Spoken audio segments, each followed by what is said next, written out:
ভাবা যায় যে ভগবানগোলার একটি কোয়েড কলেজ, সেখানে সরকার মহিলাদের সুরক্ষা দিতে পারবে না বলে সেই মহিলাদের ডিভিশন বন্ধ করে অনলি বয়েজ কলেজ করে দেওয়া হলো।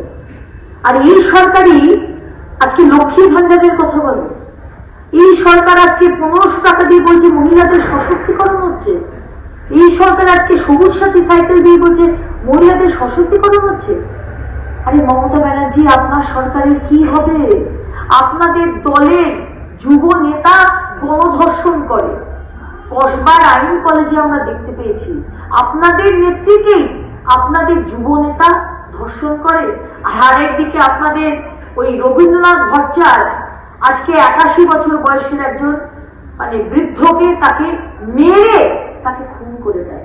আরেক জায়গাতে জলপাইগুড়ি না ধূপগুড়িতে আমরা শুনলাম যে আপনাদের একজন তৃণমূল নেতা, সে একটি সামান্য ছোট্ট দোকান, সে বলেছে আমি ধারে মাল দেব না, তার দোকানপাট ভেঙে দিয়েছে।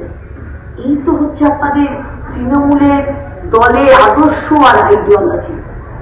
আপনাদের যে বলে না ওই মহিলাদের সশক্তিকরণের কথা আপনি বলেন না, বাংলা নিজের মেয়েকে চায়, আমরা মা মাটি মানুষের পাশে, আমরা মহিলাদের সম্মান নিয়ে কথা বলি, safest city Paschimbanga and Kolkata.